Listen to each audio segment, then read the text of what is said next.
আব্বা হযরত ওমর ওটা খলিফা, সেকেন্ড খলিফা ইসলামের দ্বিতীয় খলিফা, অর্ধ পৃথিবীর মালিক প্রেসিডেন্ট, সে চিঠি পাঠাইছে মা আয়েশার কাছে। মা আয়েশা চিঠি পড়ে চোখের পানি ছেড়ে দিলেন আর বললেন, আব্দুল্লাহ, আমার মনে একটা আশা ছিল, আমার স্বামী বিশ্ব রাসূল বিশ্ব নবী, তার পাশে আমার আব্বা আবু বকর শুয়ে রয়েছে, পাশের জায়গাটা আমি ঘুমাবো, এরকম একটা আমার মনের ভিতর আশা ছিল।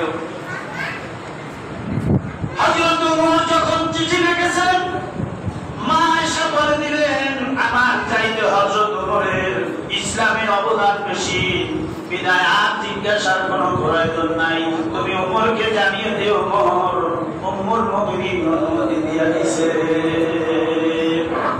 এইটাই হলো আদব, এইটাই হলো ইসলামের মহিমা, it is the spirit of Islam. তো আসুন আমরা আমাদের যে সম্মানিত মেহমান আছে তার কাছ থেকে একটি দামি কথা শুনি ইনশাআল্লাহ। তৌফিক ইল্লা বিল্লাহ। আসসালামু আলাইকুম ওয়া রাহমাতুল্লাহ।